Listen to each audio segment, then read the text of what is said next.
L'enfance heureuse n'est pas celle qui conduit à devenir avocat, médecin ou architecte ou ingénieur. Qu'est-ce qui vous a conduit au droit? Un peu de hasard parce que j'étais un très mauvais élève au lycée, que mon parcours ne me permettait pas de prétendre à ce que je souhaitais faire à l'époque des écoles de commerce. Cette génération aujourd'hui, elle veut travailler moins ou en tout cas différemment pour pouvoir profiter de moments de vie personnels ou familiaux qui sont indispensables dans l'équilibre.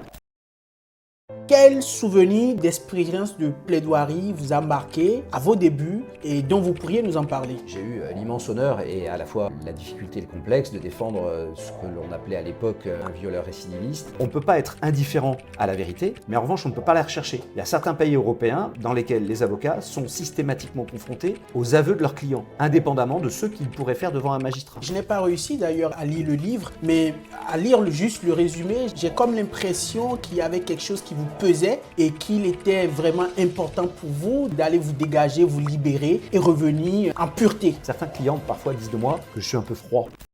La matière du droit est une matière très logique. Et si on ne comprend pas la logique, on pense souvent que les étudiants en droit puis les avocats apprennent par cœur leurs textes, apprennent par cœur leurs leçons. C'est pas du tout vrai. Parce que si vous apprenez par cœur sans comprendre, sans cette espèce de logique législative qui est imposée souvent à bon escient, vous ne pouvez pas exercer cette profession.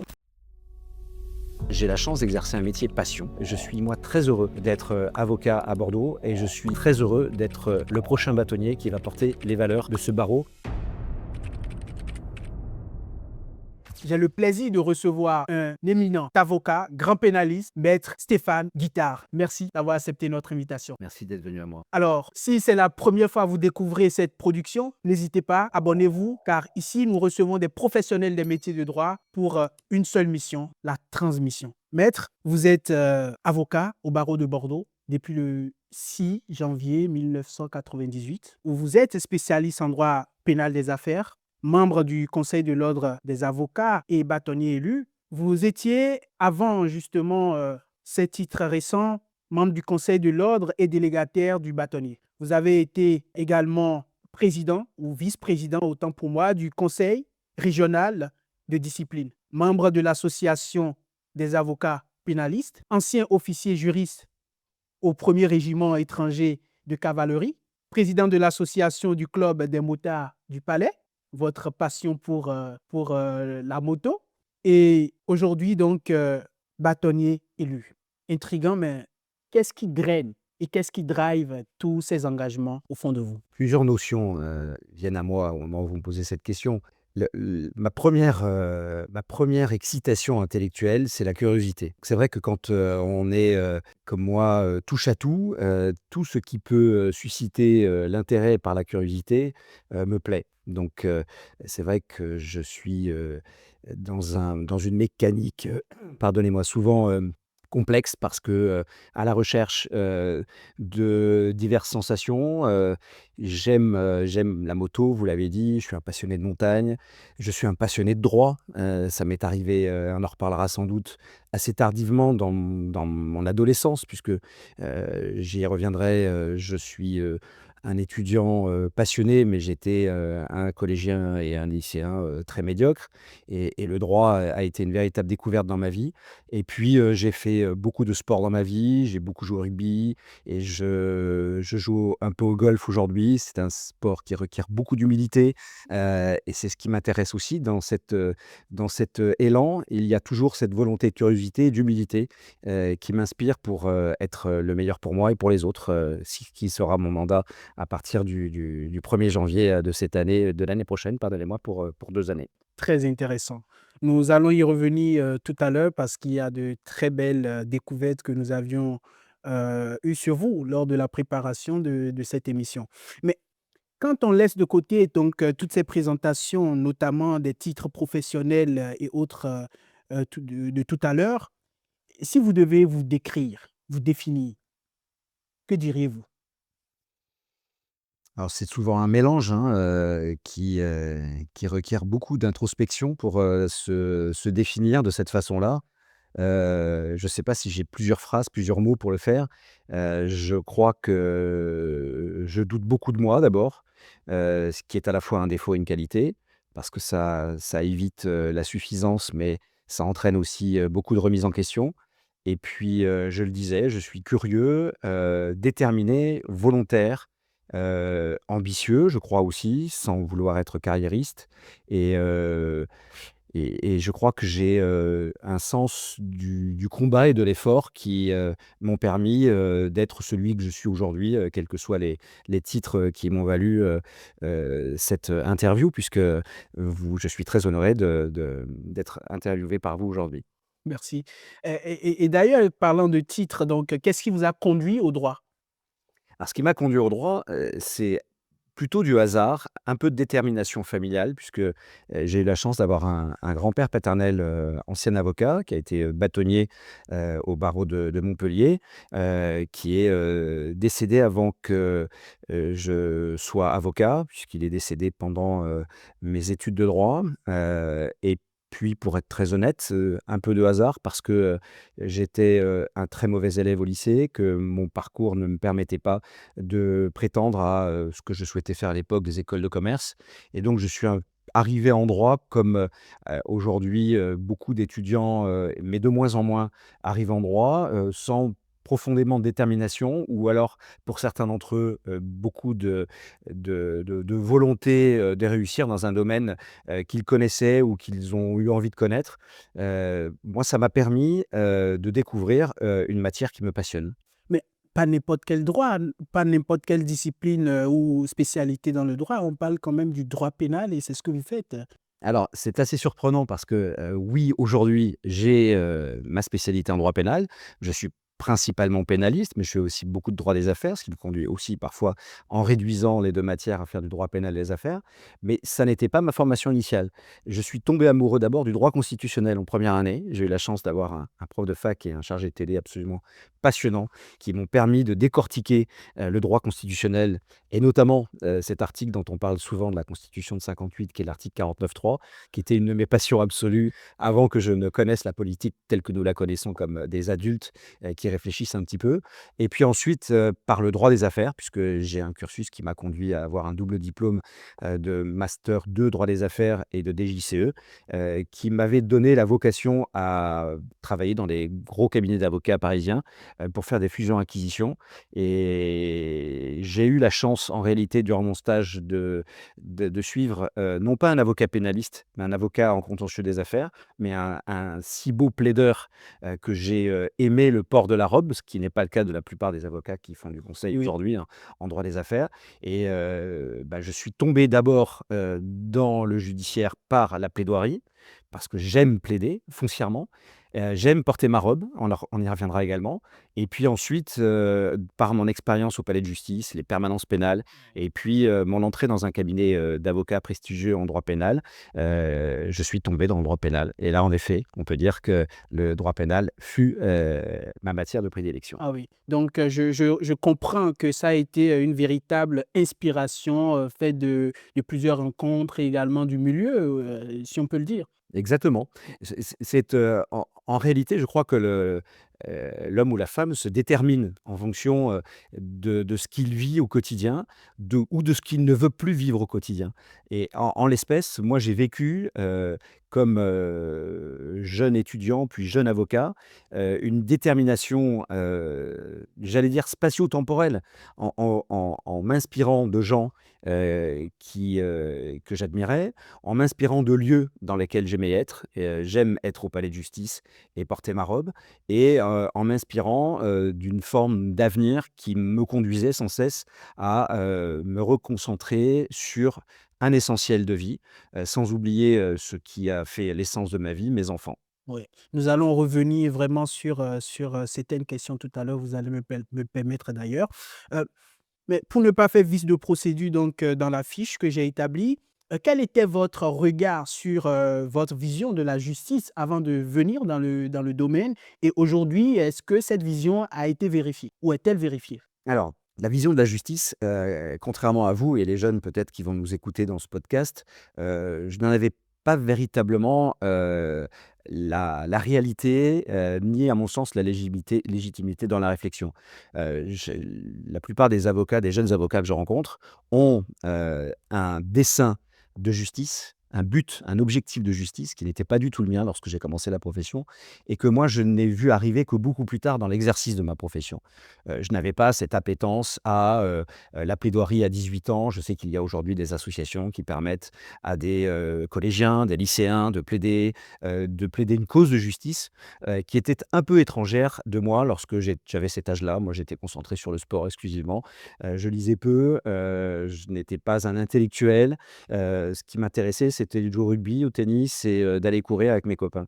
Mais je suis fasciné aujourd'hui de la façon qui est celle des jeunes et ceux qui se déterminent à des professions de justice, d'avoir une vision globale de la justice que je n'avais pas. Cette vision globale, je l'ai aujourd'hui parce que j'ai plus de 25 ans d'expérience et je ne peux pas vous cacher que si je me concentre sur l'attachement même de la notion de justice, parfois je pourrais arrêter cette profession parce que je trouve certaines décisions rendues injustes. Mais parce qu'elles sont le reflet de la nature humaine. La justice, si elle est humaine, elle est parfois injuste, elle est parfois incomplète, elle est parfois biaisée, mais on se rend compte avec l'essor de l'intelligence artificielle que cette justice parfaite qui serait prônée par l'intelligence artificielle serait pire encore que le remède que pourrait imposer une justice humaine. Donc je pense que nous sommes dans une société de justice et que chacun doit, en considération de ses compétences, de ses qualités, de sa volonté, ap apporter son obol à l'œuvre générale de justice, ce que j'essaye de faire tous les jours dans l'intérêt de mes clients. Et peut-on dire alors, de par votre développement, que la justice, c'est plus intérieur qu'extérieur? Votre question est intéressante parce que, en effet, il y a la soif en soi de justice pour les autres, de justice pour soi aussi, hein, parce que, il faut toujours penser à soi dans ce Donc le mécanisme voir de dans justice. voilà, donc Exactement. le voir dans une dimension d'apaisement au fond de soi, Mmh. heu, un peu philosophique aussi ma Oui, question. bien sûr, bien sûr. Il y a dans cette notion de justice, heu, une constellation d'autres, visions, sensations, desseins, objectifs, qui sont, celui, d'un, partage entre les êtres humains, d'une, réalité, et d'une volonté de rupture de, l'égalité des armes ou de la parité. Il y a dans la notion de justice, cette, volonté, d'être, meilleur pour les autres, d'être meilleur pour soi, pour, vivre. Moi, je suis un adepte, rousseauiste pour vivre, dans le contrat social. Oui, C'est ça qui, puisque vous parlez de intéressant, bien philosophie, sûr. c'est ça qui m'intéresse dans la justice, c'est cette œuvre du contrat social qui permet à chacun de trouver sa place en Exactement. fonction de sa culture, de son intelligence. Il y a plusieurs formes d'intelligence et moi, je sais que, par exemple, je n'ai pas du tout, l'intelligence corporelle, je n'ai pas l'intelligence, qu'ont la plupart de ces, artisans, qui travaillent avec leurs mains. Ça, c'est une forme absolue d'intelligence qui n'est pas reconnue dans notre société et cette intelligence-là, elle permet, à chacun d'apporter dans la société une partie de ce qu'il peut apporter, de son statut social, de son âge, de son sexe, des choix qu'il fait dans sa vie, de sa religion. C'est ça, pour moi, je crois, le contrat social et c'est une œuvre globale de justice, qu'une nation devrait pouvoir, admettre, permettre aux autres de vivre en même temps que soi. Très intéressant, très intéressant. Cela m'évoque d'ailleurs, cette citation, en fait bon, je paraphrase rapidement, heu, chacun, en respectant sa liberté, sa zone de liberté, permet à l'autre aussi de vivre pleinement, aussi sa zone de liberté. Tout à fait. C'est-à-dire, votre liberté s'arrête où commence la liberté de l'autre. Exactement. Cette liberté qu'a mis en place ou bien cette justice, j'allais le dire, qu'a mis en place, le contrat social donc de Rousseau, également, que vous évoquiez tout à l'heure. Mais maître, au cou lors des échanges, vous aviez évoqué également votre, grand-parent et vos grands-parents, votre grand-père, plus particulièrement et donc cela me pousse à vous poser plus de questions un peu, c'est un peu intrusif. Quelle enfance aviez-vous eue? Ah, c'est difficile de parler de mon enfance parce que je crois avoir une enfance heureuse et pour autant j'ai peu de souvenirs de mon enfance. Mais en discutant avec des gens autour de moi, je me rends compte que je ne suis pas le seul à vivre de cette façon-là. Donc, moi, j'ai cherché, dans, la thérapie, dans un travail analytique, ce que, sont mes départs dans la vie et mes mécanismes qui me permettent d'être l'homme aujourd'hui avec, mes qualités et mes défauts. Mon enfance, elle a été, consacrée essentiellement à une chose que je détestais, c'était, le travail scolaire et puis, au plaisir que je trouvais, à mes activités sportives. J'ai la chance d'être dans une famille, où, mes parents ne se sont pas déchirés, ils sont encore mariés. J'ai la chance d'avoir été élevé avec, un frère et une sœur. J'ai la chance d'avoir été élevé, dans des villes, où, la violence, où, l'essor culturel m'a permis de me construire. Donc j'ai un peu honte de parler de mon enfance parce que en réalité, au-delà, des traumatismes qui sont ceux, liés à, une éducation un peu rigide, d'un père un peu fort, et d'une structure, patriarcale, qui ne m'a pas donné toutes les valeurs pour comprendre comment l'égalité homme-femme à cette époque-là pouvait se faire. Je crois que j'ai eu une enfance heureuse, et une enfance que je souhaite heureuse pour, les autres et c'est à ça aussi que nous servons dans le cadre de la justice, c'est de permettre, notamment dans le cadre du contentieux pénal et civil des mineurs, donner, à chaque enfant, des chances, pour, un avenir, plus serein, quel qu'il soit d'ailleurs. Parce qu'on se rend compte que l'enfance heureuse n'est pas celle qui conduit à devenir avocat, médecin ou, architecte ou ingénieur. L'enfance heureuse, c'est celle qui vous permet d'être, dans un contexte d'abord social et professionnel qui valide, vos envies, vos fantasmes, vos motivations et puis surtout d'être dans un contexte de vie qui vous permet de pouvoir aller, tous les matins pardon et tous les jours travailler avec le plaisir, qui convient, pour 40 années d'exercice et puis, trouver une forme de bonheur personnel, familial ou pas, qui, vous permet de vous coucher le soir, en ayant eu la satisfaction du devoir accompli. Et en préparant cette émission, d'ailleurs, on a remarqué, on a trouvé sur vous hein, que vous êtes né à Dijon en 1970. Mmh. Et à travers justement donc, la peinture de votre enfance que vous venez de nous faire, j'ai comme l'impression que, qu'on n'est pas parti de cette enfance avec des valeurs fortes qui ont drivé qui vous êtes aujourd'hui. J'ai eu cette sensation de ce que, ben tiens, euh, il y a eu en quelque sorte des moments que vous n'avez pas appréciés forcément de cette enfance. Est-ce que c'est réellement ça? Oui, mais je relativise, énormément, dans ce que j'ai vécu, pendant mon enfance. Beaucoup de déménagements. Mon père, avait des activités, économiques et commerciales qui lui faisaient changer beaucoup d'entreprises.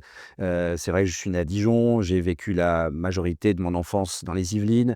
Et puis, via une décision de mon père de créer une entreprise, nous sommes, partis tous les 5 puisque, ma petite sœur était née, à Versailles dans, le Toulousain où j'ai fait toute ma scolarité jusqu'à ma 5e année de droit, et puis, eh bah, j'ai rencontré la mère de mes enfants qui était une Bordelaise et mes 3 enfants sont nés à Bordeaux et aujourd'hui je suis, un Bordelais, pure souche. Mais, c'est façon de dire. Mais en tout cas, je ne peux pas dire encore une fois que mon enfance a été malheureuse.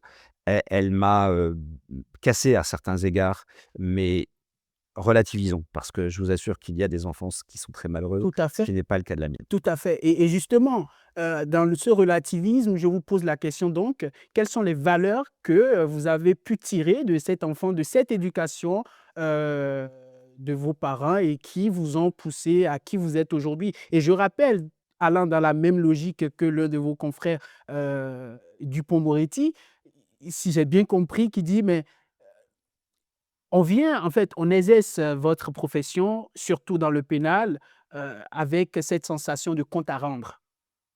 Est-ce que vous avez des comptes à rendre? Est-ce qu'il y a des valeurs, qui aussi vous ont poussé donc, à cette carrière?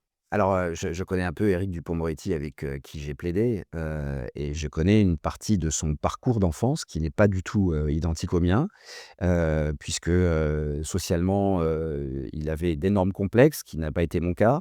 Ce qui l'a aussi conduit à choisir une profession, qui, lui a appris à réfléchir, à se cultiver et à exprimer, sa position, pour permettre la défense des autres. En ça, je partage, cette valeur-là avec lui. On a, tous, et la plupart des avocats pénalistes, ce complexe, de l'imposteur qui fait que, malgré, ce que nous représentons aujourd'hui, malgré et c'est aussi une situation qui n'est pas celle d'autres avocats, une visibilité que d'autres n'ont pas, nous avons, et je crois que lui et moi avons d'ailleurs ce point commun, une absence de réalité, de motivation et d'envie dans le cadre de notre cursus scolaire, avant de rentrer à l'université. Car je crois, pour en avoir parlé avec lui, qu'Éric Dupond-Moretti s'est révélé comme moi à l'université. C'est-à-dire qu'il a compris déjà, à la fac de droit, que quelque chose allait se passer, allait se produire. Je ne suis pas certain qu'il ait voulu être tout de suite, avocat, moi non plus d'ailleurs. Je ne savais pas, quel exercice professionnel je choisirais avant mon premier stage en troisième année, et là où j'ai compris que je souhaitais être avocat. Mais ces valeurs-là, elles sont, liées à un exercice, professionnel, à une éducation, à celle qu'on se fait soi-même aussi. Parce qu'on se rend compte, qu'on peut, s'élever soi-même. J'entends par là que les rencontres que l'on fait dans sa vie, et celles qui, nous permettent, de réfléchir à ce que nous voulons être, nous permettent de nous éduquer, pardonnez-moi, nous éduquer nous-mêmes, c'est-à-dire faire en sorte que nous puissions, des carences que nous avons jeunes, en faire d'abord des forces et ensuite les combler par, une auto-éducation. Et l'auto-éducation, puisque vous parliez de valeurs, elle passe par la lecture, elle passe par la culture, pour certains par la musique, je n'ai pas eu la chance d'en faire malgré le nom que je porte. Elle passe par le sport, par la rigueur et la discipline, et elle passe par la motivation. La motivation de se dire qu'on peut être, meilleur, le lendemain qu'on était la veille. Oui. Et à quel moment donc, cette lucidité est arrivée dans votre vie? Bon, en fait, je dirais pas forcément lucidité, mais cette prise de conscience est arrivée, vers la lecture, vers, tout ce qui élève l'homme, comme vous le dites si bien. Mmh. Alors il À y a quel âge il y aussi a la alors il y a d'abord d'abord des phénomènes extérieurs, heu et c'est pour ça que je prône véritablement, l'école, de la République comme, parcours de résilience, sociale absolue. Ce sont des enseignants qui vous donnent une forme de motivation. J'ai un souvenir d'une enseignante en troisième en histoire. J'ai un souvenir d'une enseignante, en seconde, en économie. J'ai le souvenir, d'un enseignant en philosophie en terminale, qui m'ont, peu ou prou, donné encore envie, d'aller travailler à l'école, de passer mon bac. J'ai toujours le souvenir lorsque, j'ai eu ma première année, de droit, avec mention, à l'université, de la discussion que j'ai eu avec mes parents qui m'ont demandé si je m'étais pas fichu d'eux.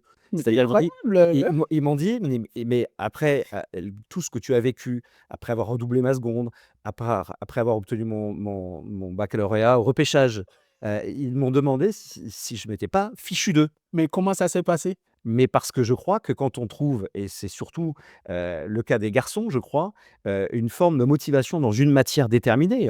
Ça peut être le droit, ça peut être l'histoire, ça peut être la philosophie, ça peut être, la psychologie. À partir du moment où on trouve une passion, et je crois aussi un modèle d'enseignement, qui, nous intéresse, on va trouver l'énergie pour aller travailler. Moi, je vais être très clair, je n'ai jusqu'à mes 18 ans, jamais réellement travaillé, ou en tout cas sous la contrainte. C'est-à-dire en me sentant obligé de travailler.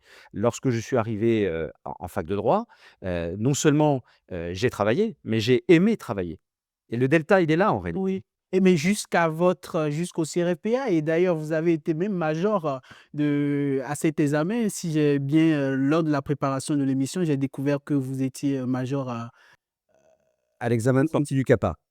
incroyable. Non, mais c'est pas incroyable. Il y a beaucoup de chance dans tout ça, il y a beaucoup de hasard parce que, par, l'effet des notations, diverses, je pense que j'étais pas celui qui avait 50 points d'avance sur les autres. Ça a été comme ça. J'ai parmi, tous les, élèves de ma promotion, qui sont de brillantes avocats aujourd'hui, j'ai été, le meilleur ce jour-là. Mais c'est incroyable par rapport à mon parcours. C'est Oui, pas incroyable justement, oui, de par rapport façon au parcours. stricto sensu parce que, il y avait de bien meilleurs juristes et aujourd'hui avocats que moi Ouais, à l'école des avocats lorsque j'ai été, primé major. Mais ce qui était incroyable, c'est surtout ce parcours qui fait qu'on arrive à un résultat, par la motivation. ouais. Parce qu'il n'y a que ça, et par le travail. On n'a rien sans rien aujourd'hui, et les jeunes, avocats le savent. La génération aujourd'hui est différente de celle qui a été la mienne. avec des appétences différentes, au plaisir de la vie au quotidien, au temps passé en famille. J'ai beaucoup passé de temps, à travailler le week-end et j'ai peu vu mes enfants, jusqu'à ma séparation avec ma femme, qui m'a conduit à m'imposer, de m'occuper de mes enfants une semaine sur 2. Mais ça a été finalement une révélation dans ma vie parce que sinon, je n'aurais jamais vécu, ce que j'ai vécu avec mes enfants et je n'aurais jamais élevé véritablement mes enfants parce que je ne faisais que ça, travailler. Cette génération aujourd'hui, elle veut travailler moins, ou en tout cas différemment, pour pouvoir profiter de moments de vie personnels ou familiaux, qui sont indispensables dans l'équilibre. Mais en tout cas, le travail est une valeur, si on parlait de bourse, une valeur refuge. Le travail est une valeur refuge. Mais faut-il encore avoir un travail qui vous intéresse? Effectivement. Voilà, et pour cela, moi je crois beaucoup, dans l'éducation, dans l'école, pour attirer chaque enfant vers un domaine qui l'intéresse, quel qu'il soit. Moi, j'ai 3 enfants, je leur ai toujours dit: «Vous faites ce que vous voulez dans la vie et je vous aiderai. Mais vous faites quelque chose qui va vous intéresser pendant 45 ans. Parce que sinon, ça va être dur, sinon ça va être long, sinon ça va être fastidieux et vous ne serez pas heureux». Donc la valeur travail, elle est importante, mais pour cela, il faut déterminer les conditions dans lesquelles on vous permet d'aimer travailler et c'est pas le cas de toutes les Ah ben, filières, c'est ça. ni de toutes les façons de travailler. Parce que moi, ce que j'ai aimé, en fait, à la fac de droit, c'est exactement l'inverse de ce que je vivais au collège ou au lycée. C'est-à-dire qu'on m'imposait un rythme de travail dans des classes, dans des petites classes, avec une répétition des tâches. Quand j'ai découvert l'université sur les bancs de la fac, j'étais tout seul au milieu de 300 élèves la première année. Il a fallu que je me dise: «Mais il y a que toi qui puisse t'aider. Il y a que toi qui puisse travailler». Parce que à la fin, bah, finalement, il y en aura 100, 200, mais si tu as pas travaillé, tu n'y arriveras pas et personne va t'aider à faire ça. Ouais. Donc je me suis aidé tout seul. Aide-toi et le ciel t'aidera. Non, mais c'est très passionnant ce que vous nous dites. Et donc, je résume, du collège à l'université, vous avez découvert donc votre voie dans le droit. 1re année de droit, 2e année, 3e année. Je suppose en votre temps, c'était la maîtrise avec le DEA? Alors non, j'ai fait 4 années. Alors ce qui nous à l'époque s'appelait, non pas le master 1 mais une maîtrise. Donc 1re année de licence maîtrise. Je parle comme les vieux, hein, on est d'accord, hein? Je suis né en 70, j'ai 55 ans. Le master 1, Parcoursup, master 2, je connaissais pas. Moi Donc j'ai aussi. aujourd'hui en diplôme universitaire, ce qui est l'équivalent d'un M1, M2, puis une entrée à l'école des avocats après un examen, qui n'est pas un concours, mais qui est un examen très difficile. Puis à l'époque, ça n'était qu'une année d'école, aujourd'hui c'est 2 années d'école. L'examen du CAPA, vous l'avez rappelé, j'en étais major et j'en suis très fier et on passera à autre chose en suivant. Mais c'est la première fois que j'étais premier quelque part, faut bien encore Il faut bien. exactement. Et puis ensuite, à l'époque, il y avait un stage, ce qu'on appelait un stage, avant d'être inscrit, au tableau de l'ordre, inscrit comme avocat, un stage de 2 années dans un cabinet d'avocats où j'ai eu la chance d'apprendre mon métier. Et aujourd'hui, la formation elle est différente puisque, les jeunes avocats peuvent s'installer après 2 années, qui sont à peu près équivalentes à cette formation, initiale, mais avec des différences qui font que, la pédagogie a changé. Et pendant cette période, est-ce que vous avez manqué de quelque chose? Heu, dans le sens où, vos études, vous les faisiez en parallèle à un travail, saisonnier ou autre? Dites-nous un peu, sur ces Oui, oui, époques. oui, alors moi je l'ai dit tout à l'heure, j'ai eu beaucoup de chance. J'ai été élevé dans un milieu social assez favorisé. Pour autant, mes parents n'avaient pas de gros moyens, ma mère ne travaillait pas. Donc, il a fallu en effet que, bah, je complète, l'argent que mes parents me donnaient pour, aller faire mes études, par des activités, secondaires en effet. Donc j'ai beaucoup travaillé, dans des chaînes de restauration rapide américaines pour En ne pas les 16 ans? nommer. En saison, souvent, moi j'ai travaillé tous les étés, depuis l'âge de mes 16 ans, j'ai travaillé, tous les étés, et puis dans l'année, j'ai été, pion surveillant pendant, plusieurs années en parallèle de mes études de droit. Ça me laissait le temps, pendant, ces, surveillances de continuer à travailler mes cours de droit et donc oui, en effet, j'ai beaucoup travaillé parallèlement, mais pour autant sans cette pression que certains étudiants ont aujourd'hui, de n'avoir que ce seul recul-là, cette seule bouée de sauvetage, de ne travailler que parce que, vos parents ne sont pas là pour vous aider. Moi, mes parents m'aidaient tout de même et c'était un plus pour moi et ça m'a permis aussi de comprendre à travers ces activités, secondaires, professionnelles, alimentaires, que je voulais faire un métier, qui ne soit pas ce métier-là. Je ne dévalorise pas les métiers, que j'ai décrits, mais j'avais besoin d'autre chose et notamment, c'est le choix pour le coup de ma profession, notamment ma liberté. Exactement. Donc, comment est opérée, votre entrée donc, vers, votre entrée à la à en fait, à l'examen du CAPA et à être devenu donc être aujourd'hui avocat? La passerelle. Bah, la passerelle, elle se fait par les études, hein. Le choix d'une profession d'avocat, il a été déterminé par différents stages, inconsciemment probablement par le fait que mon grand-père fut avocat, mais cette passerelle-là, bah, c'est une passerelle d'examen. C'est une passerelle de réussite ou d'échec, je n'ai pas eu, mon examen d'avocat, d'entrée tout de suite, il m'a fallu, du temps pour comprendre qu'il y a aussi de la maturité. J'ai passé la première fois mon examen d'avocat, j'étais trop jeune, j'étais pas assez préparé. Quel âge sans Alors indiscrétion? moi j'avais 23 ans, aujourd'hui ça paraît normal, mais à l'époque, il y avait le service militaire, on prenait un peu plus de temps, j'avais perdu du temps, au lycée avec un redoublement. Donc finalement, lorsque j'ai passé, mon examen d'avocat au final et que je suis rentré à l'école des avocats en 96, j'avais 26 ans et je suis devenu avocat, à 28 ans, ce qui est pour certains avocats aujourd'hui très tardif en réalité. Ah oui, oui, franchement, je c'est intéressant et à quel moment vous êtes donc, vous êtes engagé dans l'armée?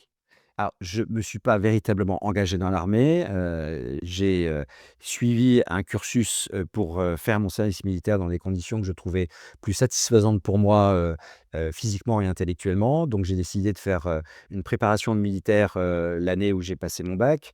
Puis, j'ai fait des écoles d'officiers de réserve, à la fin de mes études pour ensuite rentrer, dans une formation d'officier juriste et où j'ai eu la chance de servir dans un régiment très noble de l'armée française, dans la Légion étrangère, dans le premier régiment étranger de cavalerie, où là, j'ai vécu une année extraordinaire à prodiguer des conseils à des légionnaires, des conseils juridiques à des légionnaires qui en avaient besoin et qui étaient bien mal en point. Et j'ai passé une année au sein d'un régiment de Légion étrangère absolument incroyable, ce que personne, aucun kidam ne pourrait faire aujourd'hui. Et en plus, comme le service militaire n'existe plus, il n'y a plus de possibilité d'intégrer un régiment de Légion étrangère pour un civil que je suis, Ouais. par définition. Et ça a été une expérience et une formation, assez intéressante, tant en matière de discipline que de sociabilité. Parce que, je fréquentais des officiers supérieurs, je fréquentais, des sous-officiers avec une culture différente, souvent, étrangers puisque, régiment de Légion étrangère.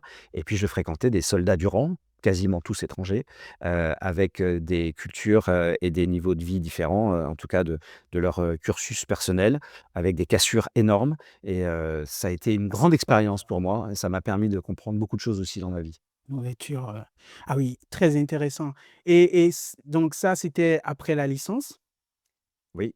En préparant aussi, votre, entrée à l'examen, des avocats et donc, à quel moment vous avez créé l'institut, de défense non, je Ouais, l'Institut de défense pénale, ouais, oui, qui à l'époque, était, dénommé différemment. Il s'appelait le Centre de défense pénale et puis, on s'est calqué, au barreau de Bordeaux sur l'ensemble des instituts de défense pénale qui existent en France et notamment, les plus brillants qui sont ceux, de Paris et Marseille, dont nous nous sommes inspirés d'ailleurs au moment de la création du Centre de défense pénale. Alors ça s'est fait de façon, assez simple, je crois. J'avais beaucoup de fonctions dans les permanences pénales en étant, le collaborateur de Benoît ah Ducossader qui est un donc pénaliste chevronné du barreau de Bordeaux. vous étiez déjà Donc j'étais déjà avocat, ah d'accord. exactement. J'étais déjà avocat, j'étais jeune avocat, j'avais, 6 ans de barre et puis, j'ai eu la chance d'avoir la confiance d'un ancien bâtonnier du barreau de Bordeaux, qui est le bâtonnier Ducasse, qui m'a demandé de travailler avec lui à, l'amélioration des services de la permanence pénale pour, permettre, puisque c'était la condition à l'époque, c'est toujours d'ailleurs la condition, au financement de l'État, de l'aide juridictionnelle, d'aider les barreaux, au fonctionnement, de, leur institution, de créer un centre de défense pénale, qui prévoyait à la fois un tour de rôle, équitable, des formations, validantes pour que les avocats qui plaident, à l'époque on les appelait les commis d'office, hein, Oui, qui plaident à la commission d'office, puissent être compétents parce que les avocats commis d'office à l'époque avaient, cette, considération, assez désagréable de la part des autres, avocats, notamment avocats pénalistes. Aujourd'hui, ce n'est plus le cas. Les avocats qui font partie de la permanence pénale, notamment de l'Institut de défense pénale, sont compétents et formés et c'était l'objectif avec le bâtonnier du casque de, créer ce centre de défense pénale qui permette au barreau de Bordeaux, de récupérer récupérer des fonds légitimement pour régler les confrères pour leurs prestations au service des plus démunis. Ah oui, ah oui. Non, mais c'est super intéressant. Donc, vous êtes devenu avocat, des collaborations. hem, Tout ça, c'était concentré sur Bordeaux. Mhm. Vous êtes déplacé pour des dossiers hors de Bordeaux, sans doute. Et quel souvenir de plaidoirie ou d'expérience de plaidoirie vous a marqué, à vos débuts et dont vous pourriez nous en parler?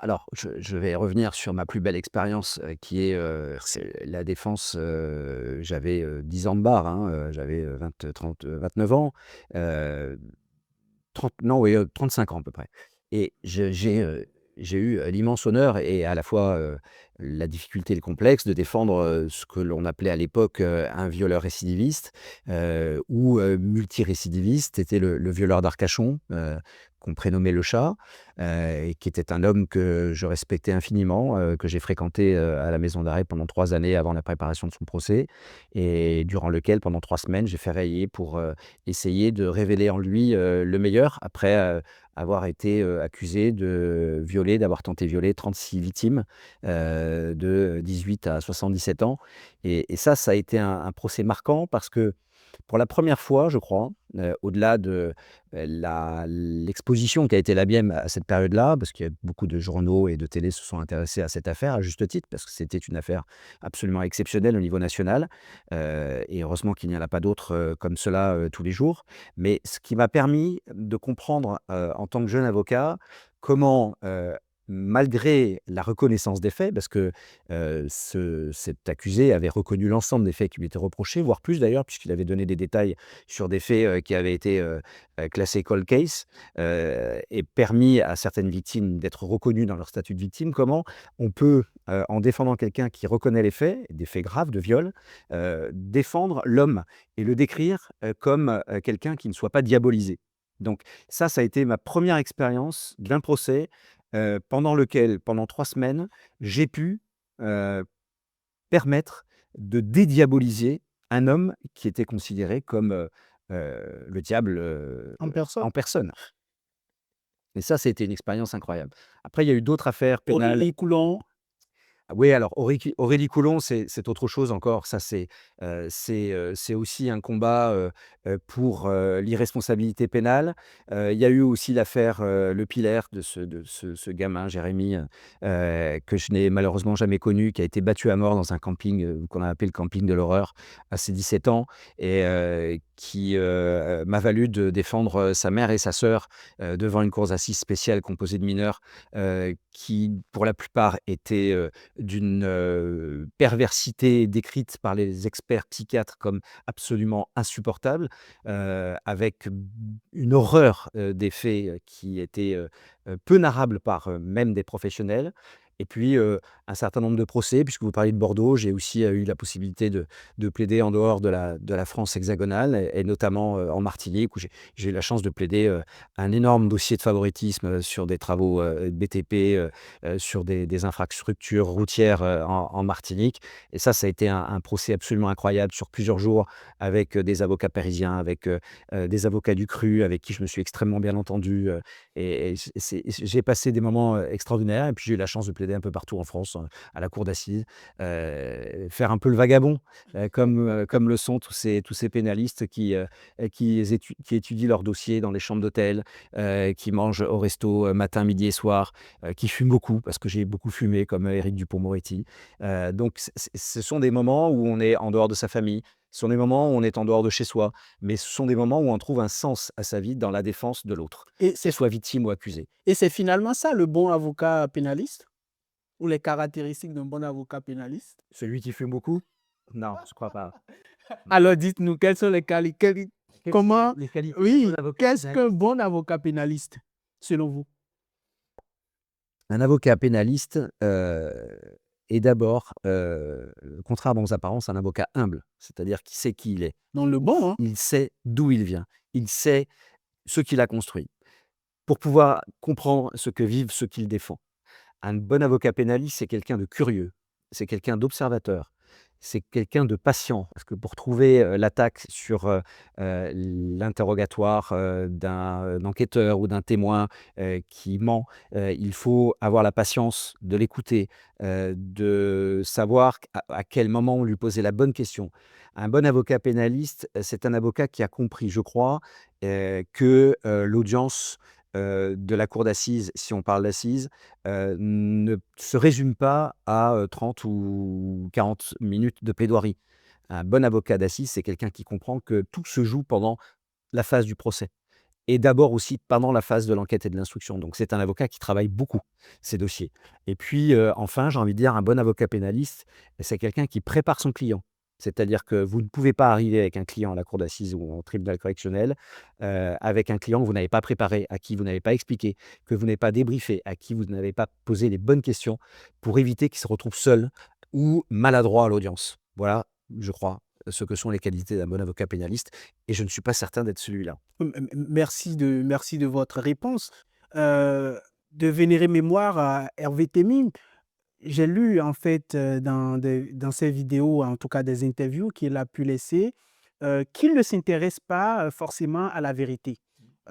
Et tout à l'heure, j'ai cru comprendre dans votre intervention que l'écoute d'un bon avocat pénaliste permet de détecter si son client ment ou pas. Donc, est-ce à dire que il y a une part de vérité que vous cherchez, vous, à avoir auprès de vos clients ou Il y a vous vous en il y a foutez aussi? non, alors, c'est pas que je m'en fiche parce que, je partage ce point de vue, de mon confrère Témine sur le fait que, ça n'est pas la vérité, qui nous importe.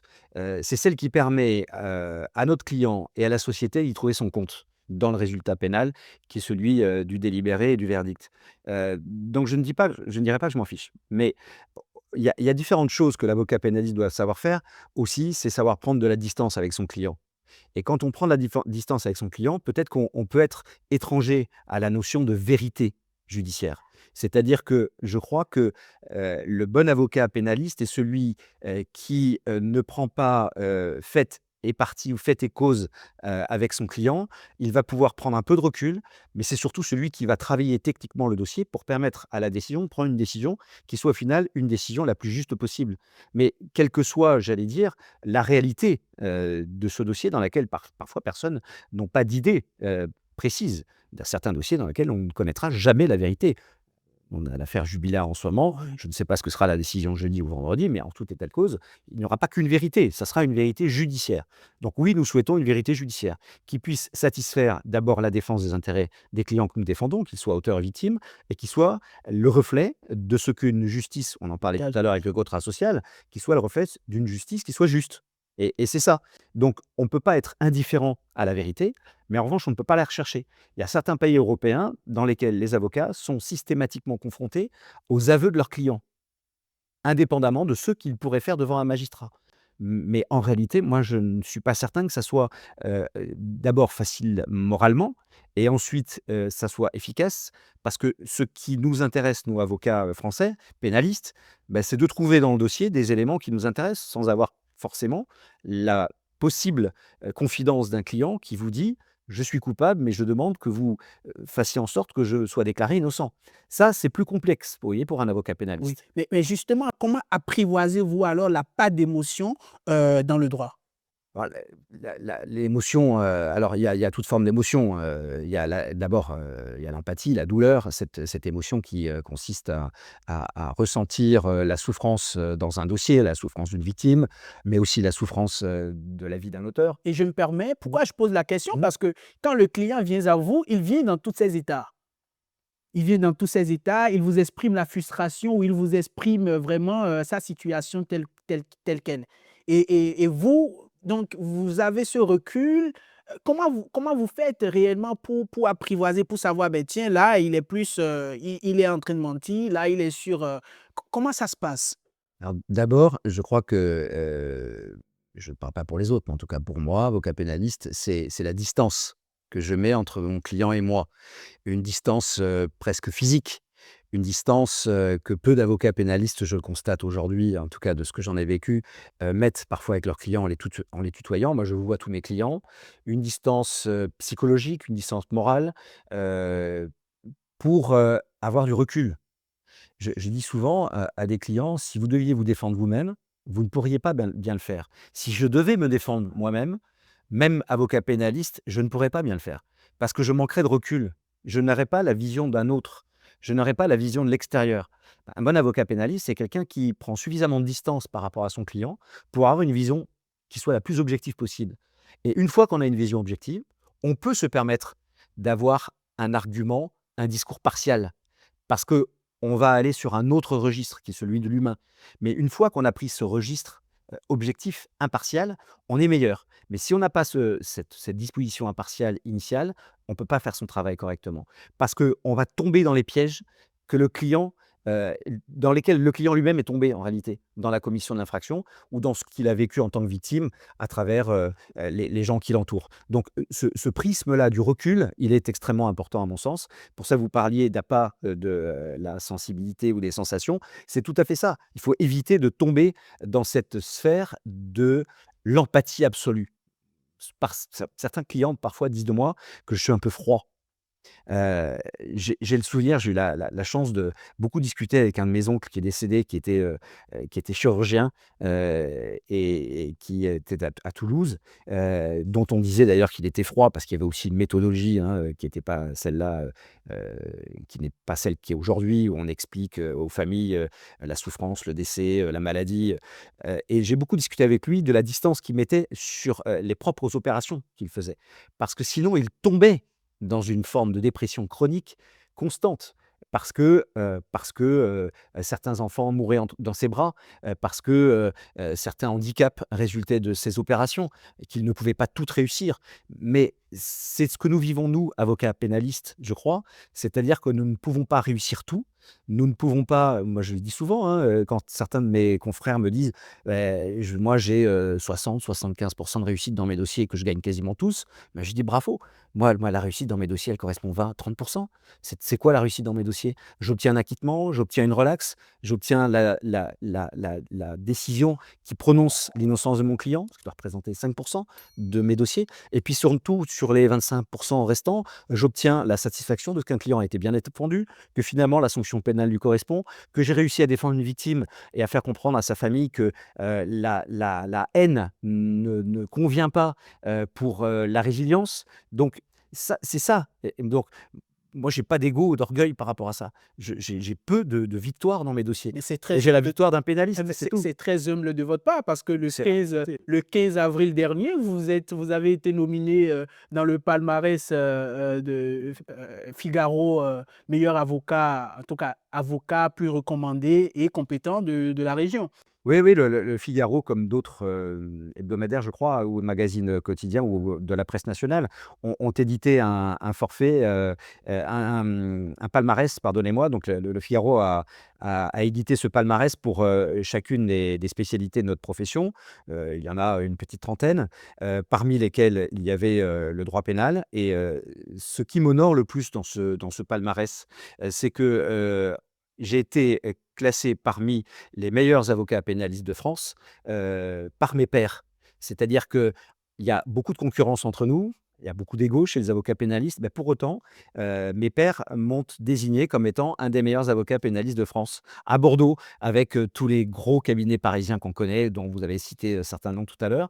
Et ça, c'est une grande fierté. Après, je relativise beaucoup, c'est un classement qui m'a permis, de communiquer, qui m'a permis une forme de fierté, mais le combat et le travail, il est continu, et nous verrons l'année prochaine. Ouais, tout à fait. Non, mais c'est en cela, je pense que le traitement c'était humble, tout ce que vous disiez tout à l'heure sur votre façon de gagner. Je pense que vous êtes un gagnant de toute manière, un avocat pénaliste. C'est ce que vous êtes, hein, un gagnant sur vos dossiers. Mais bon, on va y revenir encore tout à l'heure si vous permettez. Et je voudrais savoir, quels moments de doute ont jalonné donc votre parcours? Alors, il y a plusieurs formes de doutes que l'on vit, comme avocat. Il y a des doutes, professionnels. Le doute qui résulte du choix d'une association, quand on est jeune avocat, d'une collaboration, de rentrer dans un cabinet qu'on ne connaît pas, dans une structure dont on n'a pas pris la mesure de la taille ou de l'investissement professionnel. Après, il y a des doutes qui sont différents, qui résultent de sa vie privée. Est-ce que j'ai fait le bon choix? Même d'un exercice professionnel aussi complet, je le disais tout à l'heure. Est-ce que le fait de ne pas voir aussi souvent mes enfants que je le souhaite n'entraîne pas chez moi un doute d'un exercice professionnel aussi accompli? Et puis il y a le doute aussi des dossiers qu'on choisit, parce que l'avocat, vous le savez, et notamment l'avocat pénaliste, peut bénéficier dans sa profession d'une clause de conscience qui ne peut jamais lui imposer le choix d'un client. Il m'est arrivé une fois d'utiliser ma clause de conscience lorsque j'ai été désigné par le bâtonnier à l'époque pour défendre un individu qui avait été absolument ignoble dans l'entretien que j'avais eu avec lui, qui était accusé d'avoir tué un jeune enfant. C'est la seule fois où j'ai actionné ma clause de conscience. Et ce doute, c'est le choix d'un dossier. Est-ce que c'est le bon dossier pour soi? Est-ce que c'est le bon dossier pour sa réputation, pour sa carrière? Est-ce que c'est le bon dossier pour sa réputation régionale et la façon dont les gens vont vous regarder, les gens de la société civile, mais aussi vos futurs clients? Donc il y a beaucoup de doutes qui sont générés aussi par le choix d'un dossier. Mais moi, j'ai la défense pénale chevillée au corps. J'admire tous ces avocats, et je le dis avec beaucoup de détermination, qui défendent des terroristes, parce qu'il n'y a rien de pire que cela, défendre un terroriste, qui a tué aveuglément. Mais il faut des avocats qui les défendent, ces gens-là, et ceux qui les défendent ont un courage chevillé au corps que j'admire énormément, dont je ne me sens peut-être pas capable tous les jours encore aujourd'hui. Je c'est très intéressant ce que vous dites, parce que, généralement peint, un un méchant avocat, en tout cas, les avocats pénalistes, heu, par le commun des mortels. On les voit comme des diables en personne, et ça a valu des noms pour certains. Le diable en personne, pour ne pas les citer. Mais ce sont ces moments de doute alors qui vous ont poussé à un moment donné à monter en fait l'Himalaya? Alors, oui, en partie. Le doute, de ne pas savoir si j'arriverais à cette hauteur que je m'étais fixée, qui n'est pas celle, des 14 sommets, les plus hauts, dans l'Himalaya, mais déjà, de dépasser 6 000 mètres d'altitude, c'était un doute. Est-ce que je suis capable de le faire? Je m'étais donné quelques moyens pour réussir à monter au-dessus de cette altitude, bah, c'est-à-dire arrêter de fumer, parce que ça, je pense que c'était, pas possible de faire, différemment, hein. De toute façon, tous les gens qui fument là-haut, n'y arrivent pas, à l'exception des porteurs et des Sherpas qui, eux, fument, des clopes sur le sentier à 5 ou 6 000 mètres d'altitude. Oui. Mais ils sont nés là-bas, donc on n'a pas les mêmes constitutions, on n'a pas les mêmes poumons, donc on ne reviendra pas sur ce sujet-là. Je m'étais beaucoup entraîné physiquement et puis après, psychologiquement, il faut être prêt, il faut se sentir prêt. J'avais l'aval de mes enfants qui n'étaient pas trop chauds que je monte, mais et puis, heu et puis je me sentais, prêt dans ma profession. Je pense que j'ai fait ça aussi à un âge où, il faut, trouver, le milieu de sa vie. J'avais 50 ans, j'avais réussi un certain nombre de choses.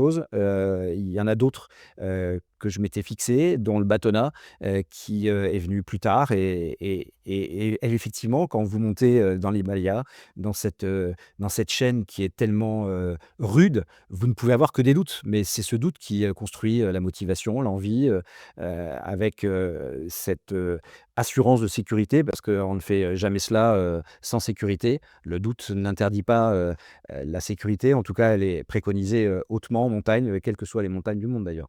Oui, et je n'ai pas réussi d'ailleurs à lire le livre, mais à lire juste le résumé, j'ai comme l'impression qu'il y avait quelque chose qui vous pesait et qu'il était vraiment important pour vous d'aller vous dégager, vous libérer et revenir en pureté, si je peux le dire. Alors, pureté, je ne vais pas exagérer, et je peux vous dire que le parcours, reste encore, long pour arriver à ce que je souhaite être, c'est-à-dire sage.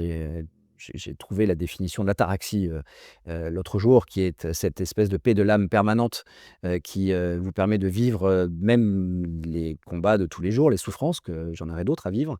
Mais ce ce ce chemin que j'ai fait, sur les sentiers de l'Himalaya, c'était aussi la poursuite d'un chemin personnel de thérapie, d'analyse que je menais depuis 5 ans et qui permet de comprendre comment les valises que l'on porte, tous, vous et moi, on peut les lâcher. On transporte toujours la valise, hein, mais si on peut lâcher une partie du contenu de ces valises, c'est pas mal. Et donc, en réfléchissant beaucoup là-haut, ce qui m'a conduit à écrire ce livre, j'ai décidé, c'est un choix aussi, hein, après avoir travaillé sur la façon dont je pouvais libérer les éléments qui étaient contenus dans ces valises, faire libérer ces valises là-haut. Donc je suis parti de 6 000 mètres avec, en laissant, alors je ne le dirai pas parce que ça ne se dit pas aujourd'hui dans l'Himalaya, on laisse ces détritus, c'est des détritus intellectuels, je vous rassure, mais j'ai libéré, j'ai laissé le contenu de mes valises à plus de 6 000 mètres d'altitude. Je suis redescendu sans, mais j'ai gardé une partie de son contenu, quand même, qui me poursuit à travailler encore sur moi et à me dire que, on peut, être aidé.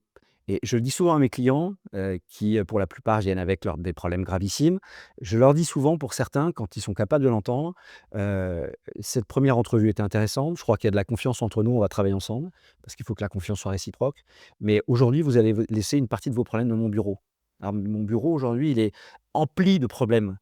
Mais c'est pas grave, c'est mon boulot, hein. Je suis comme un magnétiseur qui va prendre, toutes les maladies de ses patients et il est rempli de toutes ces maladies, mais il vit quand même au quotidien.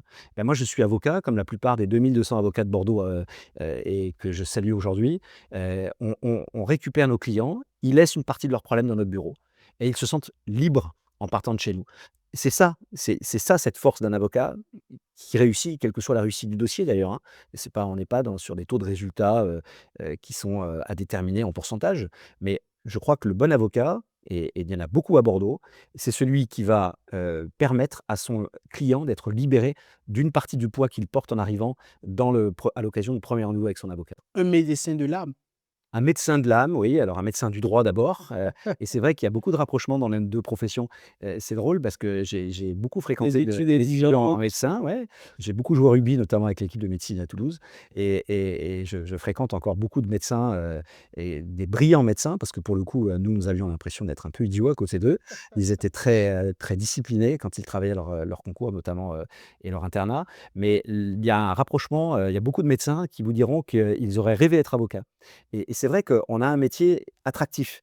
Parce qu'on a un métier d'humain, on a un métier d'intelligence, contrairement à ce qu'on peut imaginer et moi j'étais, très nul en maths, c'est un métier qui est très logique le droit. La matière du droit est une matière très logique et si on ne comprend pas la logique, on pense souvent que les étudiants en droit, puis les avocats apprennent par cœur leurs textes, apprennent par cœur leurs leçons. C'est pas du tout vrai, parce que si vous apprenez par cœur sans comprendre, sans cette espèce de logique législative, qui est imposée, souvent, à bon escient, vous ne pouvez pas exercer cette profession parce que vous ne comprenez pas et être efficace sur un dossier, c'est comprendre. Mais justement, les âges d'études, est-ce qu'on a la maturité nécessaire à ces âges-là d'avoir la lucidité pour réellement comprendre, de quoi traitent les sujets? Alors l'âge, c'est une question à mon sens qui peut être posée souvent pour les magistrats parce que ça dépend du degré de responsabilité que vous avez. Quand vous êtes avocat, vous avez la responsabilité de vos clients. Quand vous êtes magistrat, vous avez la responsabilité des décisions que vous prenez pour la société tout entière. On a souvent dit que, notamment, sur, une affaire bien connue, que, un des magistrats qui, était chargé, d'un dossier était trop jeune pour gérer seul la procédure. C'est probablement le cas. Mais vous savez, il y a des gens, qui sont jeunes, qui sont très matures et des gens qui sont plus âgés, qui sont moins matures. Je pense que c'est pas une question d'âge, c'est une question de maturité, c'est une question d'armes que l'on donne, et la responsabilité qu'on a, elle diffère. Vous avez, on le voit, hein, des sportifs de niveau qui ont 20 ans. Moi, je suis passionné de moto, on voit un rookie de 20 ans qui gagne son premier Grand Prix moto à 20 ans, en roulant à plus de 300 km/h sur une moto, d'une technicité absolument incroyable. Mais c'est de la discipline C'est pour avoir de c'est cette aussi du mental. C'est aussi du mental. On voit des jeunes pilotes de chasse, on voit des jeunes médecins, des jeunes avocats qui vont plaider aux assises et qui ont toute la mesure de leur maturité, de leur intelligence, malgré leur faible âge. Et on peut plaider pour la première fois la cour d'assises, qui a été mon cas à 29 ans, mais il y a des confrères ou des anciens avocats qui plaidaient à 22 ans à la cour d'assises, qui avaient déjà la mesure du sens de leur propre responsabilité dans ce qu'ils faisaient au quotidien. C'est ça qui est important. Et donc aujourd'hui, je pense que l'âge n'est pas forcément un critère exclusif de l'exercice d'une compétence et d'une profession aussi complexe que la nôtre. Ouais, et surtout de l'exercice lucide, hein. Oui, mais parce que cette lucidité, elle tient d'abord à 2 valeurs, qui sont l'intelligence, et j'ai dit tout à l'heure qu'il y avait plusieurs formes d'intelligence, et le travail. Quand on a travaillé, quand on est prêt, là je parle de ma profession, stricto sensu, c'est quand on a travaillé son dossier, quand il y a pas de surprise dans le dossier, bah, on est lucide. Et quand on est intelligent, qu'on comprend ce vers quoi on veut aller et arrive à convaincre, ça c'est un autre élément dont il faudra probablement parler, la conviction et le pouvoir de conviction vis-à-vis du magistrat et des jurés, quand on est à la cour d'assises, mais c'est quasiment, attaché à l'exercice même de notre profession, quels que soient nos âges. Donc de la discipline par le travail et puis, du brio par l'intelligence et encore une fois, quelle que soit sa forme d'intelligence. Moi, je crois que j'ai pas beaucoup d'intelligence, si ce n'est celle de mon intelligence émotionnelle. J'arrive à je crois, j'espère en tout cas, j'arrive à comprendre à travers l'attitude des autres, leur discours, ce vers quoi ils veulent aller et ce qu'ils me disent en non disible. Ça, c'est peut-être une des seules formes de mon intelligence qui me permet d'exercer ce métier d'avocat pénaliste comme on me le prête. Mais après, il y a d'autres avocats qui sont des techniciens absolus, qui sont pas aussi, heu, sensibles, mais qui sont bien meilleurs que les autres. Moi, j'ai eu la chance de plaider. Alors, il n'était pas toujours compris de tous, avec un immense avocat pénaliste parisien qui est décédé aujourd'hui, qui est Thierry Lévy. Vous parlez de grands avocats, Oui. pénalistes, et notamment les grands avocats pénalistes parisiens. J'ai eu la chance de plaider un énorme dossier de trafic de stupéfiants, à la cour d'assises de la Gironde pendant, 15 jours avec Thierry Lévy. Mais je n'ai jamais vu une forme d'intelligence, heu de rigueur intellectuelle, comme celle-là de ma vie, jamais. Alors certains disaient qu'il n'était pas assez accessible, mais c'est assez fascinant de voir travailler un avocat de cette façon-là. Ah oui, très intéressant. Et qu'est-ce qu'un avocat pour vous? Un avocat, alors je vais être, très, dogmatique. Un avocat, c'est un homme ou une femme, qui, vit de sa passion. Un avocat, c'est, quelqu'un qui souvent exerce, à titre libéral, avec toutes les contraintes économiques, qui s'attachent à ce caractère-là et à toute l'insécurité qu'engendre le caractère libéral d'une profession. Il n'y a pas un avocat en France qui puisse vous dire: «Moi, le 1er janvier de l'année, je sais exactement ce que je vais gagner le 31 décembre de l'année». Jamais. Je ne sais pas quel sera mon chiffre d'affaires, heu, dans la semaine. Je ne sais pas, si ce n'est je connais mes charges en début de mois, je sais que je dois travailler pour payer une partie de mes charges. Ça, c'est trop peu connu du grand public. On voit l'avocat comme quelqu'un d'extrêmement riche. Il y a des avocats en France qui sont extrêmement riches, mais ils se posent tous la question de savoir comment ils peuvent conserver leur degré de richesse par rapport à leur propre travail. Parce qu'il y a richesse et richesse, on le sait tous, mais la richesse du travail, c'est ce qu'atteint un peu aujourd'hui, moi je crois, l'économie en général et les décisions prises par certains de nos politiques. Elle est déterminante parce que nous ne vivons que de notre travail. Nous ne vivons que du temps que nous passons sur nos dossiers et Dieu sait qu'il est énorme. Mais à travers tout ça, un avocat, c'est surtout quelqu'un qui, techniquement, va trouver dans un dossier et il y a, je vous l'ai dit tout à l'heure, une trentaine de spécialités. Il n'y a pas que des avocats pénalistes, il y a beaucoup d'avocats qui exercent d'autres spécialités, qui sont des spécialités que personne ne connaît. Mais à chaque fois, cet avocat-là, qu'il ait appris du droit public ou du droit privé, qu'il vienne d'une école de commerce ou du statut de la société civile, des collectivités territoriales. Ce sont des gens qui s'intéressent à leurs dossiers, à leurs clients, pour pouvoir toujours apporter une plus-value. Donc un avocat, si je devrais déterminer cela en une seule phrase, c'est un professionnel qui apporte à son client une plus-value réelle, quel que soit le résultat du dossier. Et c'est ça qui est difficile à faire comprendre pour un client. C'est qu'on peut gagner ou perdre un dossier, mais je vous ai apporté une plus-value. Ça, c'est déterminant, je crois. Et notre profession, pour ça, est immensément riche Ouais. et pas de l'argent. Je parle du plaisir de donner à son client le plaisir de lui apporter une réponse et de faire en sorte que notre professionnalisme soit la conséquence d'un gain pour lui dans son dossier. Ah mais très intéressant. Et vous êtes, bâtonnier élu, au barreau de Bordeaux. Là, nous venons donc aux questions d'engagement.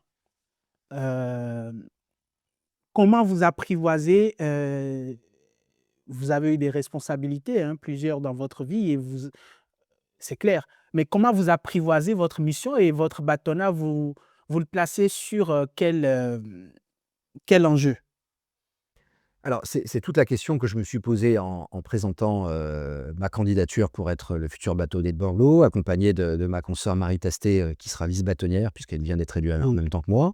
Je ne suis pas certain d'ailleurs qu'aujourd'hui il soit possible d'exercer ses fonctions de bâtonnier dans un barreau comme le nôtre avec 2 200 avocats, sans être, aidé de quelqu'un qui, ait la même envie que vous, hein, et je crois qu'aujourd'hui, l'évolution de notre profession fera qu'il n'y aura pas forcément un bâtonnier, un vice-bâtonnier, mais peut-être 2 co-bâtonniers parce que, il n'y a pas forcément de différence à faire entre, ce que sera son exercice et le mien.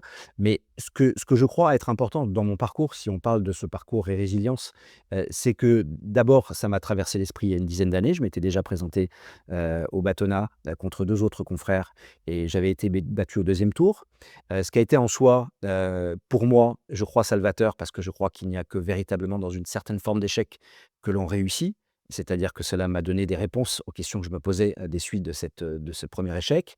Et puis, 10 ans plus tard, après avoir, accompli un certain nombre de tâches pour le compte de mes confrères, des tâches ordinales importantes, j'ai décidé de me représenter au suffrage, de mes confrères, parce que je porte un projet, avec, Marie, qui est un projet, qui peut paraître comme ça assez réduit, parce qu'évident, mais finalement pas tant que ça. Le nombre d'avocats aujourd'hui et la façon dont nous exerçons fait que nous avons besoin de nous retrouver les uns avec les autres. Donc, parmi notre slogan de campagne et programme de campagne, cette volonté de créer du lien entre avocats, mais aussi entre avocats et magistrats, et puis redonner une forme de sens à notre exercice professionnel, parce que parfois nous le perdons, cette précipitation, cette vitesse qui est celle de l'économie aujourd'hui et de la politique font que on est un peu happé par des considérations qui sont différentes par rapport à notre ordinalité, et j'en veux pour preuve d'ailleurs l'absence de candidats adverses dans notre campagne qui démontre qu'il peut y avoir un déficit d'ordinalité et d'engagement, que l'on doit absolument, combattre parce que, c'est cet engagement ordinal qui permet à une profession d'être représentée. Alors au niveau national, certes, par le Conseil national des barreaux, et nous avons aujourd'hui une présidente, Julie Couturier, du Conseil national des barreaux qui fait un boulot absolument incroyable, mais aussi, à travers des compétences régionales. Il faut que vous sachiez quand même que le barreau de France est composé de 2 grands barreaux. Il y a le barreau de Paris et puis le barreau provincial. Ce barreau provincial, il est composé de 163 bâtonniers. Donc je vais faire partie de 163 bâtonniers qui œuvrent pour le compte, de ses confrères, et ça, c'est extrêmement important parce que vous avez des bâtonniers avec des barreaux qui sont contenus de, 10 à 50 avocats. Il y a aujourd'hui une conférence qui est dénommée la conférence des 100, qui est la conférence qui relie tous les bâtonniers, dont, les barreaux sont composés de plus de 100 avocats. Mais vous avez quand même 163 bâtonniers en France qui œuvrent au quotidien pendant 2 années, pour la protection des intérêts de leurs confrères ou malheureusement parfois, pour, la conduite vers un conseil de discipline, lorsqu'ils agissent mal, et heureusement ce n'est pas le cas. Je crois qu'il n'y a pas eu à Bordeaux, une seule poursuite disciplinaire cette année, et ça, c'est l'œuvre aussi d'une profession tout entière, de sa formation, de sa déontologie, et je crois pouvoir dire aujourd'hui que le barreau de Bordeaux a une déontologie qui est absolument, sinon parfaite, en tout cas, merveilleuse, et qui font de lui un barreau reconnu dans la France entière. Ah oui, et donc, qu'aimeriez-vous transmettre, aujourd'hui aux jeunes, avocats, aussi jeunes étudiants, des personnes qui liront justement, cette production, après? Alors, vous parlez de la jeunesse, c'est très important. Le barreau de Bordeaux, est composé, pour la moitié d'avocats, qui ont moins de 10 ans d'expérience. Donc ça veut dire que vous avez à Bordeaux plus de 1 000 avocats qui ont moins de 10 ans d'ancienneté. Alors ça, c'est important parce que nous avons un barreau jeune. Nous avons un barreau jeune et un barreau féminin, et ce barreau-là, il doit écouter, ce que les anciens, leur disent. Parce que c'est vrai que la formation a tellement changé, que, il n'y a pas eu, forcément, ce lien entre la jeune génération et l'ancienne génération. Donc ce qui nous importe dans ce bâtonnat, c'est d'apporter aux jeunes, des réponses en impliquant plus des avocats plus anciens qui puissent les aider dans un parrainage, dans des formations, dans la transmission. Moi, j'apprends beaucoup de mes collaborateurs qui sont beaucoup plus jeunes que moi, qui sont plus compétents en droit aujourd'hui, c'est très clair. Je leur apprends de la transmission, de la stratégie dans les dossiers. Mais c'est vrai qu'aujourd'hui, ces jeunes-là, ils ont besoin de ça et nous avons besoin d'eux. Nous avons besoin de cette jeunesse.